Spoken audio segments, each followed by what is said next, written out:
very happy when the invitation came. And what I saw in the invitation was batch 82. Sabi ko, oh, long time no see na to, no? Kasi I celebrated my 30 years also when I quit teaching in St. Louis. Sabi ko, ay, tamang-tama ito.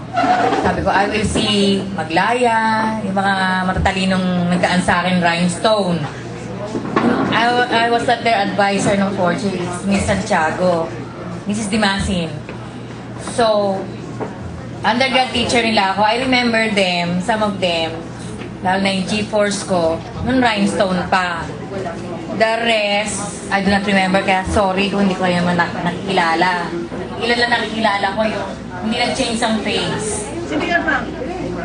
Si ano, yung parang senador, councilor dito, yun. Yun. Mukhang politiko eh. Okay. But anyway, I'm very glad sa pagtuturo ko sa St. Louis for 30 years. Pero na bago ko na-quit, your batch was the best batch. Wala akong masasabi. Pioneer, first batch. And then, yung sumunod sa inyo to follow was Malyari. There on na, never mind, no? Kasi talagang your batch and Danilo Malyari's batch was very, very progressive and successful and good achievers. I hope all of you, some of you, have achieved also. Thank you. Good night and Merry Christmas. Nung matanggap ko nga yung paanyaya, sabi ko, naku, ito yung box na parang hindi ko makalimutan kasi nga, sa tagal ng pagtuturo ko sa St. Louis, yun ang palagi kong nasasabi sa mga estudyante ngayon. Kaibang-kaiba yung mga nakaraan namin tinuruan.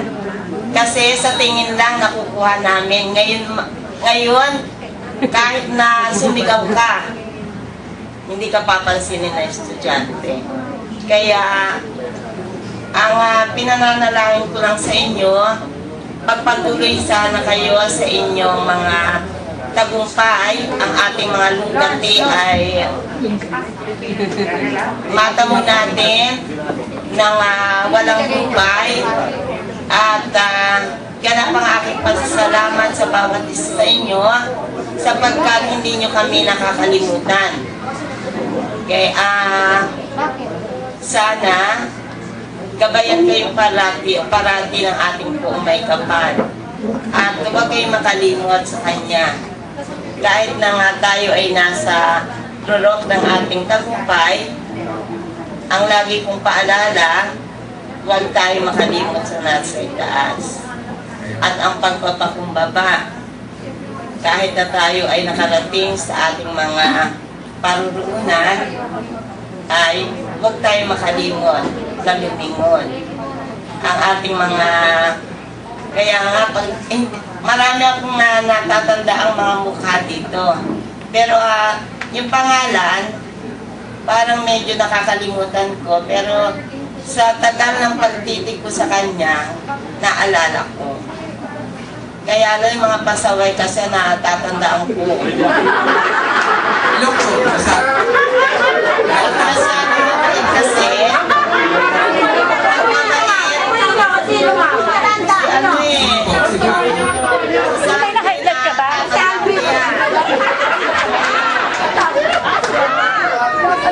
Bait-bait ko eh. Oo. Yung matasandaan eh. Pero pag tahimik, parang hindi ko matandaan masyado. Kaya yung mga saragating bata ka po dyan. Saragane!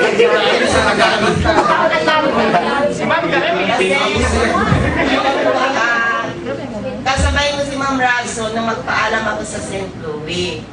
28 years ako. Kaya hindi ko inintay yung award ko na 30 years. Eh namatay yung humalilis sa aking teacher. Nung last February 1, pinakiusapan ako ni Sir Ed, ma'am, bumalik kayo. Kasi wala pa kaming makuhang kapalit na pwedeng magturo sa mga fourth year. Kaya siguro, sabi ni Lord, ma'am, di ka pa pwedeng magpahinga. Kaya may mga anak siya, yung mga graduate ko, lola na ang tawag sa akin. Kaya, isang napakalaking karangalan na naalala niyo pa pala kami. Oo naman, ma'am. Ang kailangan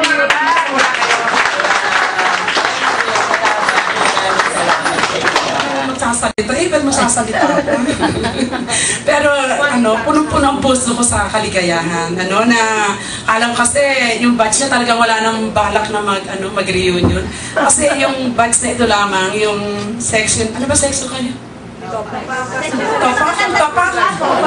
Mga topak. Mga teacher! Kasi yung ibang mga batch, 25 years lang nag-reunion na sila. And sila after 30 years pa. No? Pero, binigyan nyo kami ng ganitong magpapahalaga. No? Kasi hindi lahat ng mga nakagraduate doon nag-reunion. No? Kaya, sobrang excited nga ako, hindi na ako nakatulog kagabi. Tapos, naitanong ko doon sa mga kasama ko. Akala ko, doon na sa public, ang mga estudyante para hindi na nag-aaral. Yung bang dumidepende na lang sa katabi, sa pangungopia, saka talagang magbigas sa ulo. Yung pala mas sa private. Sabi ni Ma'am pa din, gano'n na rin pala. Kaya ibang-iba yung values ninyo, yung inyong, yung sobrang seryoso sa pag-aaral. Ibang-iba kaysa sa mga estudyante ngayon. Gano'n. Kaya, palagay ko naipamana nyo din yan sa inyong mga anak. Yung inyong pagiging seryoso sa pag-aaral at inyong values, yung mga pinapahalaga. Kaya hindi na ako may stage fright. Stage fright ba yan? Stage fright pala, no? Kaya, hindi ako masyadong... sanay lang ako magmadilim-dilim. Yung masyadong maliwanag. Yung mga, doon sa PCPR, medyo madidilim. Ito napakaliwanag. Yan lahat ng reviews kita. Kapag madilim kasi pwede yung pambata pa, thank you so much. Sana huwag kayo makakalimot. Lalo sa mga teacher niya na after 30 years, matanda na. At magtulungan kayo, magtulungan tayo sa isa't isa. Lalo na yung mga talaga silang very successful. Merry Christmas and a Happy New Year. Thank you sa inyo lahat.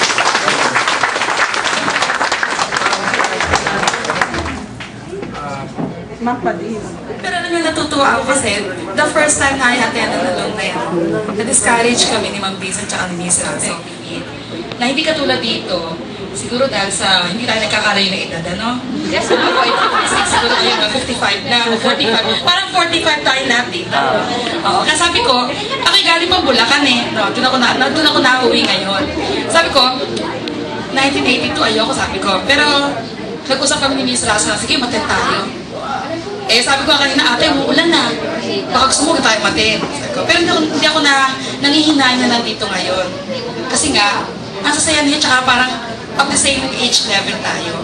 Advice ko lang sa lahat, sabi nga ng ilan sa inyo, na monthly, starting today yata, mag-meet kayo. Sana huwag na natin pasin yung pagkain. Basta any kind of food is served, basta sama-sama kayo together, kahit wala kami, magtutulong nga, may problema yung isa. Alam niyo, ito ang purpose ng alumni homecoming, yung bang maganda ang buhay ko, tutulong ako hindi maganda. Kasi meron ako narinig isang estudyante, sabi gano'n, ayoko umaten ng alumni, kasi hindi ako nakatapos, hindi ako successful, wala akong pwede pagmalaki. Sila mga ganito, nag-abroad, nahiya silang umaten.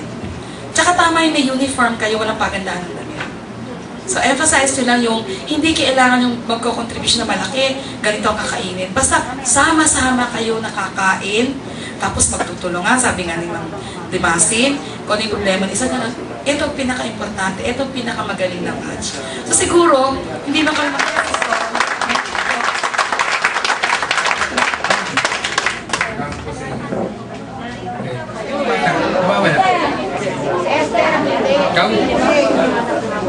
yung mga kanilang pinagkanto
Check this out, baby girl. Why don't you check out a nigga?